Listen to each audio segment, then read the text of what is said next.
This is Frankie Abbruzzino with the Scoop News. What I'm going to cover now is an issue that I saw yesterday, and I was a little concerned about it in regards to how individuals should advocate their desires or wants with the government. And this came from a county commission meeting that I was watching yesterday.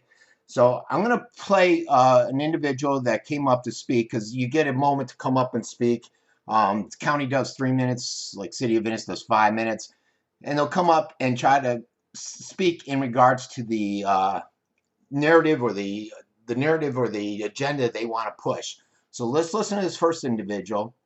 I'll come in and opine a little bit, and then we're going to listen to another quick video, and then I'm going to do a lot more opining. So here we go.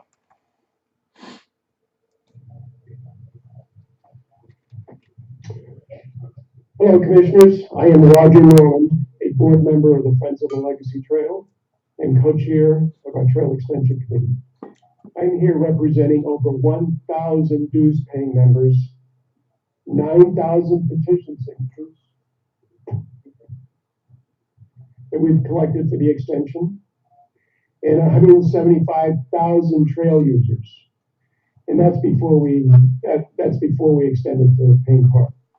All right, so there you have it. An individual comes up, he says, look, we have due-paying members that I represent, 1,000 of them. We also have 9,000 signed signatures from petitions, and then 178,000 users of the trail. And they're basically pushing to move forward with the trail and to expedite it. You know, I put out yesterday some of the issues I think Sarasota County was looking at a 2-year plan. The trail wasn't too happy with that. They wanted something to happen quicker. And then where's the funding? It's going to cost $60 to $80 million. Where's the funding going to come from? And that's the biggest issue that the county is going to face, which they say during this meeting. Now, here's the troubling part, though: how to contact your officials. And some of the stuff that they said here, these two county commissioners, is concerning. So let's listen to both of them. This is when they found out they voted for the extension. I just want to take a minute because Commissioner Mayo brought it up again, and Commissioner Dieter, because I'm the one that tongue in cheek said, call your representatives, email your representatives. And I don't, they are absolutely correct in the way to advocate for a position. And it's nice to be able to take a minute to speak. All right, here's Charlie doing some backpedaling, which is a little concerning. Basically what happened is Dieter came in prior to this and she said, don't send us emails because, and she referred to when she was a state senator, I'll get emails and it'll take me 30 minutes to delete 500 emails. And I'm thinking, delete them? Why aren't you reading them? And you're going to hear they don't want you to do that. They want you to come as a group, which is hard. Let's put it this way. I send out an issue, all right? And I say the city, the county or the state or whomever is doing this. If this is a concern and it goes against what you want, then here's the email. You can email them. And so a lot of times, especially like the City of Venice, they'll get 10, 20 emails based upon me putting out information. And there's no way we're going to group it. We're not going to say, come together as a group, give me your names and I'll bring it in. That's how we move the process. That's the process residents, citizens go through to try to communicate with their government. That's the way it was set up. Now, in this, you hear Charlie saying, I said it tongue in cheek. He basically wanted you to contact him, but he didn't mean it. And he doesn't want you to put them out by sending them emails because it's not impactful. And the meaning will be lost, and it basically does nothing for you. Okay, so let's finish listening. Such a large group, and anyone listening to this is 500 emails gets lost. What's very powerful when someone sets up there, I don't know how 500 emails would get lost. If I got 500 concerned citizens saying they're against something, that wouldn't get lost to me. I agree with him when someone comes in and says, I got 9,000 signatures. It's very impactful. 9,000 signatures or 5,000 signatures, whatever the number was, and says, I represent a group or an organization. And those names are there. We can look at the names. And if you do speak to our representatives, which I hope that you all do, but do it as an organization, do it as a group, rather than just everybody hit them with an email. So basically he's saying, yeah, we do it as a group. We don't want you to hit us individually as an email. Do they not understand that not everybody can get into a group? It does get lost, and it's not the best way to And advocate. it's a shame that they say it does get lost. So you're telling me if we send something out and 20 people who cannot group up together email you that it's useless because it's going to get lost and you don't want to read so many emails? Especially, and that's what's great about having Commissioner Dieter here, is she can help us. Oh, and Dieter you even say, gets "Look, worse. we're partners with the state.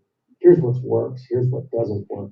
And so I jokingly said that, but See, now he's saying I be jokingly said that to send the emails. All right, come on, Charlie, have some I backbone. do, hopefully, as a group, an organization, that you do talk to the state, but not 500 emails at a time. So thanks. And that's because Nancy criticized that move Yeah, earlier. people often ask what's the best way to lobby your legislature, and they think showing up in a huge group is a great way, because I don't know why we think we're enemies when we're supposed to be partners. It's not us against you, and intimidating elected officials is not a good way to make this. All right, so not sure if you got that. She said showing up in a large group. And why she said that is this Legacy Trail group showed up with 100 people in yellow shirts. And then she goes into her next basic line was, we won't be intimidated. Basically stating that by all 100 residents showing up, that she views it as them trying to intimidate her. Come on, Nancy. And this lady, I knew her as a kid. I lived around the corner from her. I used to hang with her sons, and their sons will probably get pissed at me for saying this, but she shouldn't have ran. She was in the state senate too long.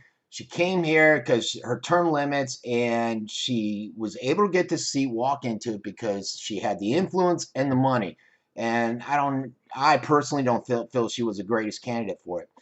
And you get her up there, and this is a perfect example. She feels if 100 people show up with yellow shirts to show that we really want this, they're not there to try to intimidate you. They're there to say, look, we really want this, and if you vote against it, well, we may not vote with you the next time. This is going to be one strike against you. That's how our society of democracy works.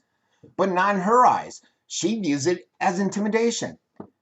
And that's what's concerning about all this, folks. And it's not just crazy Frank talking. These guys are representatives, all right? Showing up as a group like the first gentleman did with 10,000 signatures or 9,000 signatures, 1,000 due carrying was a great way. It's very effective, very impactful, like Heim said. However, you should never discount people writing emails. And prior to this, and I should have taped it, Nancy said, I don't want to spend 30 minutes deleting 500 whatever emails. You're not supposed to delete them. You're supposed to read them all. And if 500 people say we want this, that should be impactful to you.